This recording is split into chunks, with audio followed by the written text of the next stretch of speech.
Hello everyone, मी रंजना। तर आजचा हा व्हिडिओ आहे आपला दिवाळी फराळाचा।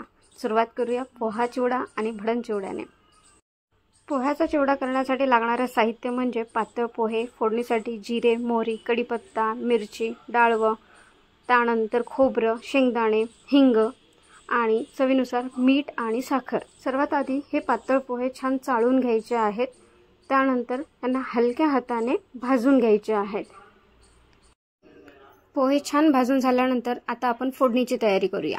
एका कढईमध्ये तेल घ्यायचं आहे, त्यामध्ये जिरे, मोहरी हे टाकून फोडणी द्यायची आहे। मोहरीला तडतडा येताच हिरव्या मिरच्या, खोबरं, त्यानंतर शेंगदाणे टाकून ते छान परतून घ्यायचं आहे।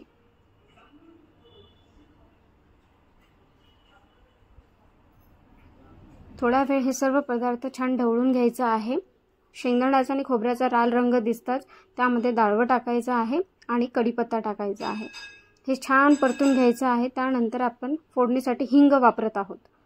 कढीपत्ता आणि डाळवं शिजतात त्यामध्ये चिमूटभर हळद टाकायचं आहे रंग येण्यासाठी। तुम्हाला हवं तेवढं तुम्ही टाकू शकता। तर अशा प्रकारे आपली फोडणी तयार झालेली आहे। गॅस बंद करून हे सर्व पोहे त्यात मिक्स करायचे। त्यानंतर चवीनुसार मीठ आणि साखर टाकून हे संपूर्ण मिश्रण छान परतून घ्यायचं। आपली पूर्ण फोडणी त्या पोह्यांमध्ये मिक्स झाली पाहिजे, अशा प्रकारे ढवळून तयार करायचं आहे। तर हे बघू शकता तुम्ही, आपला पोह्याचा चिवडा तयार आहे। आता आपण भडंग चिवडा कसं करतात ते बघूया। तर सर्वप्रथम आपल्याला मुरमुरे हे चाळून घ्यायचे आहेत। मुरमुरे चाळून झाल्यानंतर सेमच साहित्य आपल्याला लागणार आणि याच्यामध्ये फक्त आपण फोडणीमध्ये लसूण एक्स्ट्रा ॲड करणार आहोत।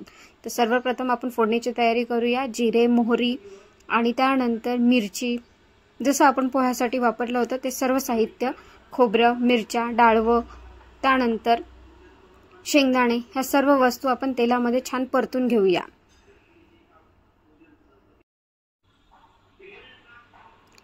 तर इथे सर्व पदार्थ आपल्याला छान तेलामध्ये भाजून घ्यायचा आहे। थोडासा लाल रंग आल्यानंतर आपण त्यामध्ये लसणाची फोडणी द्यायची आहे। लसूण टाकल्यानंतर आपण त्यामध्ये तिखट टाकणार आहोत। इथे मी काश्मीरी लाल मिर्च वापरली आहे, कारण ते थोडंसं लालसर दिसण्यासाठी, त्याचा भडंग चिवडा म्हणजे ते जास्त लाल वगैरे दिसावं म्हणून आपण काश्मीरी लाल मिरची वापरतो। हे सर्व टाकल्यानंतर त्यामध्ये थोडीशी पिठी साखर टाकायची आहे।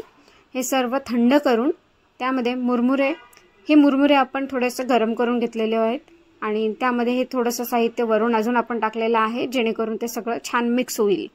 तर अशा प्रकारे आपल्याला भडंग चिवडा पण आपला तयार आहे। तुम्ही पण असा चिवडा तयार करता का, की तुमची अजून वेगळी काही पद्धत आहे? कमेंटमध्ये नक्की कळवा। भेटूया पुढच्या व्हिडिओमध्ये। थँक्यू।